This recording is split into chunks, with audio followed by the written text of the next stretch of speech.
Efter Første Verdenskrig opstod det nye Europa med en række nye stater.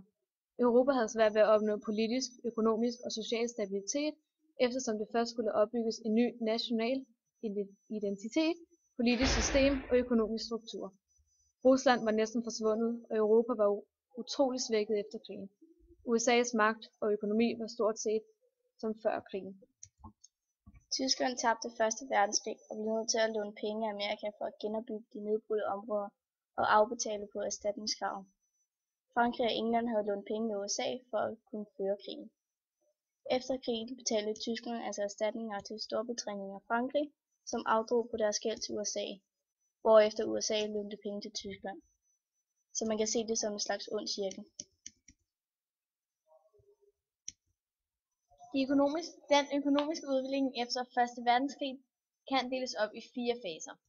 Den første fase går fra 1918 til 1923, og det var overgangen fra krigsøkonomi til, at man skulle tilpasse sig de nye økonomiske strukturer. Dette medførte store problemer og kriser, dog gik det værst ud over Tyskland og Italien. Den næste fase er fra 1923 til 1929. Den tid var præget af økonomisk fremgang og vækst. Den tredje fase var fra 1929 til 1933. Her har vi at gøre med en masse arbejdsløshed. Det førte til krakket på Wall Street. Konsekvensen af dette var, at Europa var i krise, og at befolkningens mentale status var helt i bund. Den sidste fase fra 1933 til 1939. Det var vejen ud af krisen og kulminerede med 2. verdenskrig. Grunden til, at de kunne komme så vidt, var, at Hitler fik stor succes, fordi han lovede guld og grønne skove, og det hoppede befolkningen med på, da alt og alle var i dyb krise. Han lovede flere arbejdspladser, og at landet ville komme i opgang igen, og derfor fik han succes, hvilket førte til, at nazismen vandt indpas, og Hitlers tanker kom frem i Tyskland.